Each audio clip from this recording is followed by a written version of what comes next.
അടിമകളാക്കുകയാണ് ആ തോമ ചെയ്യുന്നത് എന്നതാണ് നമ്മുടെ പക്ഷം.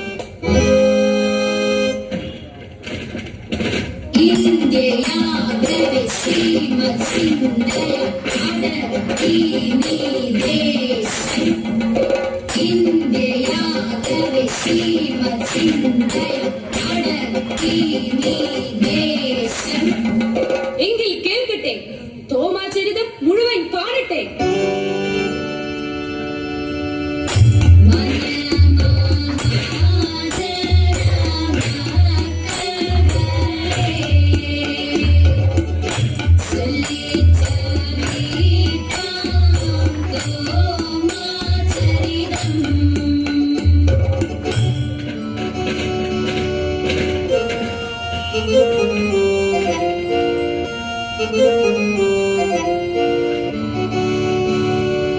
അങ്ങ് യഥാർത്ഥത്തിൽ ഞങ്ങളുടെ ഗുരു തന്നെയും ഞാൻ തന്നെ വഴിയും സത്യവും ജീവനും. തോമ, നീ എന്നെ തൊട്ടറിയുക.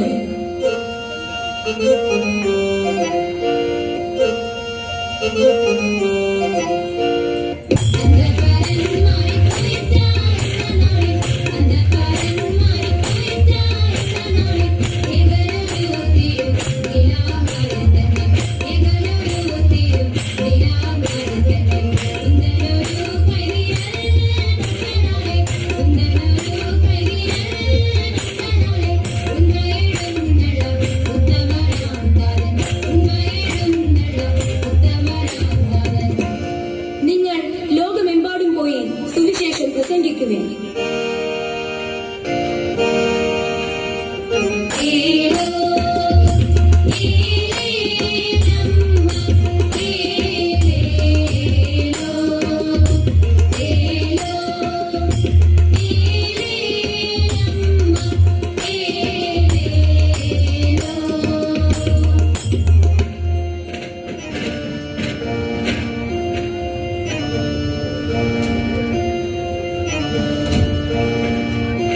പ്രഭു, അങ്ങേ മുഖം കാണിക്കാനായി വൈദേശികനായ തോമ വന്നിരിക്കുന്നു.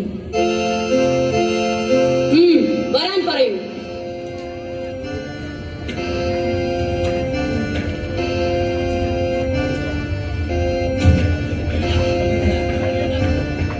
നിനക്ക് എന്തു പണിയറിയാം? തച്ചപ്പണിയും കെട്ടിട നിർമ്മാണവും. കല്ലിലും മരത്തിലും പണി അറിയാമോ? മരത്തിൽ കലപ്പയും നുകവും ചാട്ടയും കപ്പിയും വള്ളവും തുഴയും. കല്ലിലാണെങ്കിൽ തൂണുകളും കൊട്ടാരങ്ങളും. എങ്കിൽ എനിക്കൊരു അരമന പണിയാൻ നിനക്ക് സാധിക്കുമോ? ഞാൻ പണി അലങ്കരിച്ചു തരാം. അതാ അങ്ങോട്ട് നോക്കൂ, അവിടെയാണ് കൊട്ടാരം പണിയേണ്ടത്. ആട്ടെ, എന്ന് പണി തുടങ്ങും? സൂയൂസ് മാസത്തിൽ. കൊള്ളാം, എല്ലാവരും വേനൽക്കാലത്ത് പണി തുടങ്ങുന്നു. നീ തണുപ്പ് കാലത്ത് പണി ആരംഭിക്കുന്നു. അങ്ങനെ തന്നെ വേണം. പണവും സാധനങ്ങളും കലവറക്കാരനിൽ നിന്ന് കൈപ്പറ്റിക്കൊള്ളുക. അങ്ങനെയാവട്ടെ. ആരെവിടെ?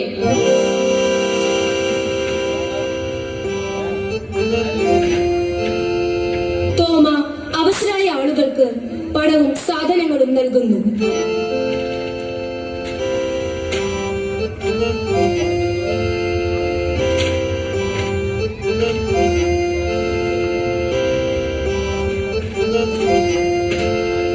കൊട്ടാരം പണിയുന്നതിന് വേണ്ടി കലവറയിൽ നിന്ന് വാങ്ങിയ പണം ഗ്രാമീണർക്ക് വിതരണം ചെയ്യുന്നു.